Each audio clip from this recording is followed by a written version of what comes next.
지금 우리가 함께 나눌 말씀은 역대상 21장 1절에서 17절까지의 말씀입니다.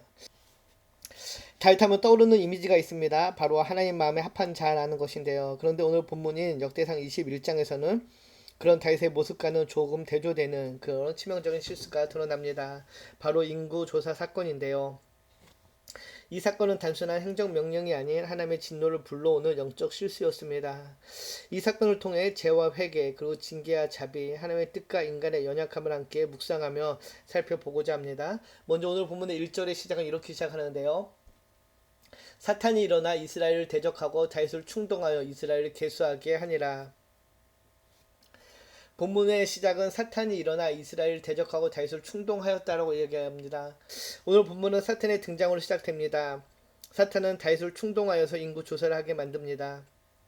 여기서 충동하다로 번역된 히브리어 원어는 수두인데요. 자극하고 부추기고 몰아세우다라는 의미입니다. 이 말은 곧 다윗이 아무 생각 없이 조사를 한 것이 아니라 내면의 교만이 사탄의 자극을 받아 인구조사를 행하게 됐다는 것입니다. 다윗은 수많은 전쟁에서 승리하고 나라를 견고히 세워가던 시점이 있었습니다. 그러자 자신이 이룬 성과를 숫자로 확인하고 싶었던 것인데요.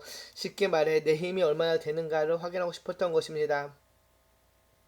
이는 우리가 신앙생활을 하면서 흔히 범하는 실수인데요. 하나님 의지하기보다는 나의 능력과 나의 성과를 의지하고자 하는 그런 마음이 찾아올 때가 있다는 것입니다. 그 틈을 사탄이 놓치지 않았다는 것이죠. 평행 본문인 사무엘하 24장을 보면 이렇게 알려주는데요. 여호와께서 다시 이스라엘을 향하여 진노하사 그들을 치시려고 다윗을 격동시키사 가서 이스라엘과 유다 인구를 조사하라 하신지라. 서로 상충되어도 서로 상충하는 듯 보이지만은 모두 하나님의 주권 아래 다윗의 죄와 이스라엘 심판이 이루어짐을 나타냅니다. 즉 하나님은 이스라엘에 대한 심판 계획을 이루기 위해서 이 사건을 허용하셨고 사탄은 이를 이용하여 다윗을 유혹했으며 결국 다윗이 스스로 죄를 범한 것인데요. 2절 보면은 이렇게 알려주죠. 다윗이 유압과 백성의 지도자들에게 이르되 너희는 가서 브엘세바에서부터 단까지 이스라엘을 계수하고 돌아와 내게 보고하여 그 수요를 알게 하라 하니 다윗은 유압과 백성 지도자를 불러 브엘세바에서 단까지 인구조사를 명합니다. 브엘세바에서 단은 각각 이스라엘의 남북의 경계를 이루는 지역인데요. 즉 이스라엘 전역을 가리키는 관용어입니다. 인구조사의 대상은 징집이 가능한 20세 이상의 남자였는데요. 성경에서 인구조사는 광야 생활 초기와 말기 하나님의 명령으로 시행되었습니다. 각각 가나안 정복을 위한 군대 편성과 땅의 공정한 분배를 위한 것이었는데요. 반면에 고대 근동의 인구조사는 대부분 왕과 국가의 이득을 위한 조사였습니다. 군대 징집을 위한 또 조세 부역을 위한 것이었는데요. 다윗의 이번 인구조사는 후자와 같은 것으로 힘으로 백성을 통치하려는 교만의 마음에 비롯되었습니다. 하나님을 신뢰하는 것이 신앙의 본질입니다. 그러나 종종 하나님의 인도하심과 공급하심보다 눈에 보이는 세상 방식을 의지하고픈 유혹을 받을 때가 있습니다. 다윗은 하나님께서 주신 승리 후 자신의 군사력을 점검하려 했고 이는 하나님을 의지하기보다는 자신의 힘을 의지하려는 태도였습니다. 이런 다윗의 명령의 3절을 보면 요압이 반대를 하는데요. 요압이 아뢰되 여호와께서 그 백성을 지금보다 100배나 도하시기를 원하나이다. 내 주 왕여 이 백성이 다 주의 종이 아니니까 내 주께서 어찌하여 이 일을 명령하시나이까 어찌하여 이스라엘이 범죄하게 하시나이까 하니 요압은 비록 다윗의 부하였지만 이 명령이 하나님 앞에 악한 것임을 알았기에 왕에게 충고합니다. 그러나 다윗은 듣지 않죠.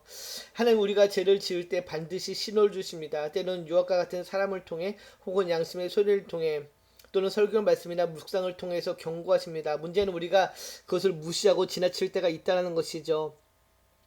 다윗 역시 마찬가지였습니다. 자신의 명예와 욕심 불신앙이 앞섰기에 경계를 듣지 못했고 결국 조사를 진행하게 되죠.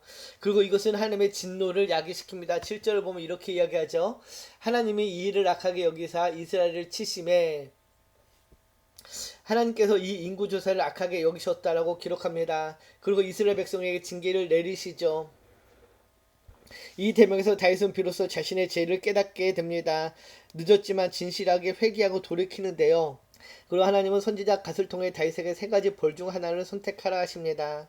하나님께서는 다윗의 교만에 대한 징계로 세 가지 심판, 즉 3년의 기근이야 3달간 대적에게 쫓기는 것이나 3일간의 전염병 중 하나를 택할 것을 다윗에게 제시합니다. 그리고 13절을 보면은 다윗이 이렇게 택하죠.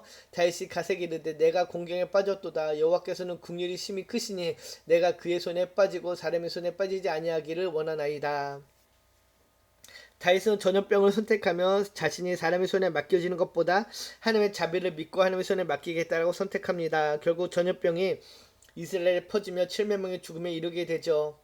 하나님이 예루살렘을 멸하러 천사를 보내셨더니 천사가 멸하려 할 때에 여호와께서 보시고 이 재앙 내림을 뉘우치사 멸하는 천사에게 이르시되 족하다. 이제는 내 손을 거두라 하시니 그때 여호와의 천사가 여부수 사람 오르단의 타작마타 곁에 선지라. 예루살렘 멸하는 순간 하나님께서 이제 그만하시며 사제의 손을 거두십니다. 여기서 우리는 하나님의 공의와 자비가 동시에 역사하심을 봅니다.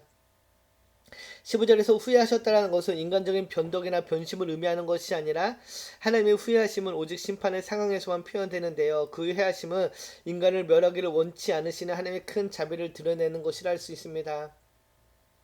그리고 이어지는 17절을 보면 다윗의 처절한 회개가 나오죠. 다윗은 이스라엘의 심판이 임하자 자신의 잘못을 인정하고 하나님께 회개하며 용서를 구합니다. 그는 책임을 회피하지 않고 자신의 죄로 인해 백성들이 고통받는 것에 깊이 슬퍼하며 그 심판을 자신에게 돌리도록 기도하죠. 하나님은 그 마음을 보시고 다윗에게 제단을 쌓게 하십니다. 그 장소가 바로 오르난의 타작마당이었고 훗날 성전이 세워지는 장소가 됩니다.